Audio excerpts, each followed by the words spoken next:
Magandang araw sa inyo mga kabayan, ako'y naririnig na naman at ako magpapakita na naman sa inyong masarap na luto. Tayo magluluto ngayon na rin pusit na aray.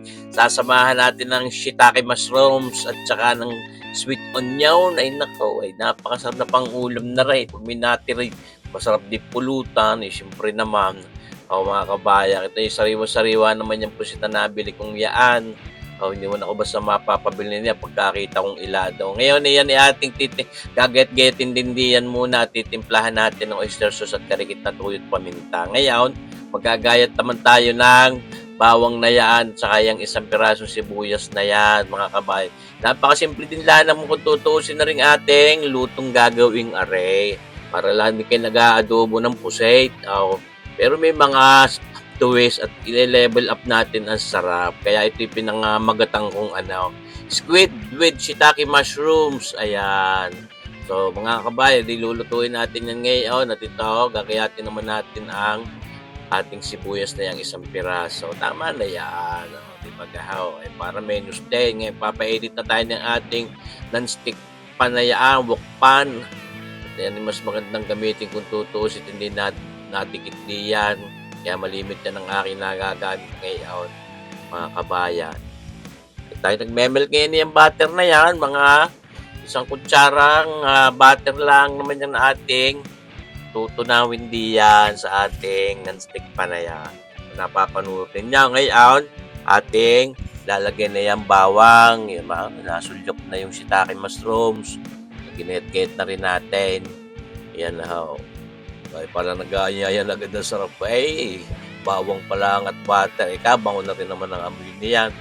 Mga kabayan, ang iyong mga butter na yun, pampalinamnam naman yun sa ating luto. Yan, ngayon, syempre, atin lang yung sinasangkot siya ng papagayaan. Kahit papagayaan, pwede din. Ngayon, ilalahok naman natin itong sibuyas na yan. At ating gugulong-gulungin din lahat. Sasangkot siya, hindi yan sa ating paglulutong iyan. Mga kabayan, shiitake mushrooms, paborito ko. Yan, kita nyo ba yan? Sinahog na natin. Napakasarap din naman yan. Mayroong earthy flavor na nagdadagdag ng sarap sa mga luto. Kaya malimit ako yung nakakagamit yan. Panagahoy paragang napapatingkad din natin ang sarap ng mga luto. Para may mga umami flavor na rin yan kahit hindi na kayo mag-bitchin. Diba gahaw mga kabayan? Kaya ako lagi nagamit niya yung mga gayang shiitake mushrooms. Ayan, tunay. Ngayon, siyempre, habang ginagawa natin yan, ay maya-maya ng karikit ating isa-shoutout din yung mga nagpapa-shoutout. Ayan, siyempre, para nang sagay, mabigyan na din natin ng kasiyahan ng ating mga subscribers. Lagyan na rin natin ng paminta, mga kalahating kutsarita, kulang-kulang. At ito, hindi po pwedeng mawala diya, pampalinamnam din nga yung ating oyster sauce na yan, mga 2 kutsara. Ang ating inilagay na yun, 2 kutsara at kalahati. Pwede na mga dagdagan kung ibig. Sus, pampasarap nga yan. Di ba gahaw? Tunay kayo. Ayan, para pwede na. Huwag natin lagay ang pusay. Lalagay natin ito. Siyempre. Yan ang ating recipe ngayon. Squid with shiitake mushrooms. Ayan. Tunay, mga kabayan. Parang gaya sarap. Pero yan medyo paangangin natin. Ayaw ko nung hapok na yan at minsan ako'y parang nalalansahan pa ng karikit. Pero hindi naman talaga natin wawagasan yung pagkakapagpalambot na yan. Kumbaga may karikit pa rin ligat. Yan At yan ating gugulong-gulong lang din sa ating non-stick pan na yan. Non-stick wok pa. Napakabisang gamitin.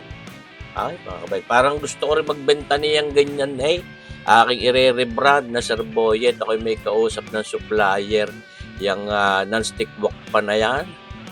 Pero aking pinag-aaralan pa, mga kabay. Ngayon, nilagyan natin ng mga isang kutsaritang brown sugar na putlain para may tamis yan. Siyempre naman, talagang para kumpleto ang sarap, kumpleto ang lasa. May tamis, may alat, may karikit na asim.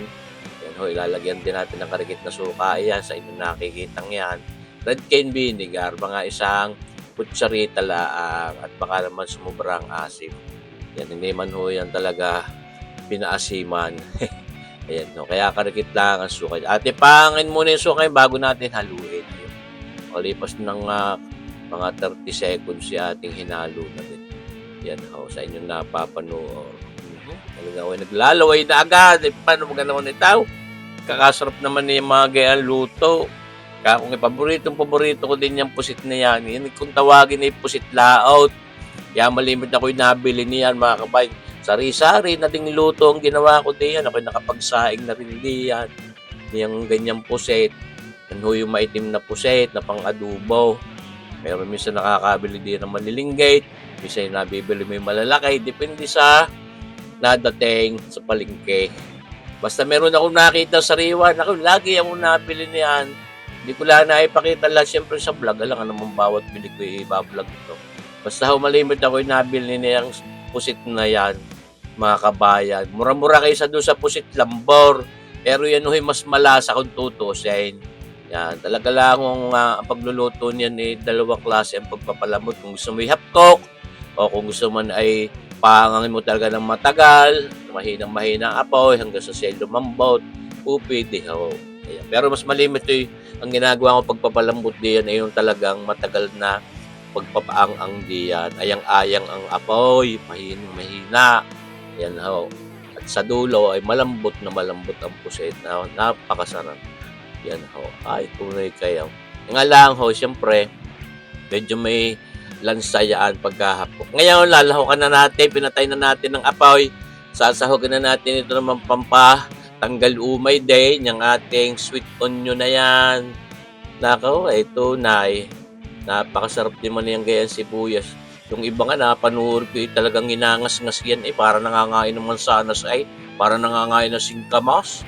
Pero yung kinakain ng buo yung gayang sibuyas. Manamis na miss naman yan. Kita nyo ba? Kita nyo ang itsura. Nag-aayaya ang sarap.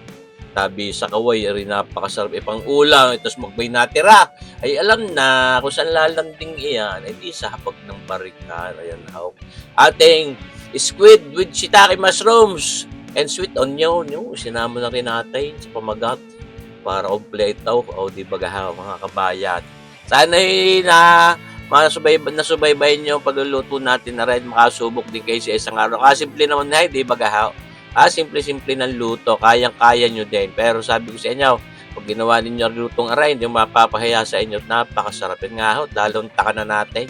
Kaya bagay lumantak na. Ay tunay, mga kabaya, pagkagarni ang mga lutaw, ay sos. Mapapaal ni Rice ka. Pag hindi, ay ayawang ko naman.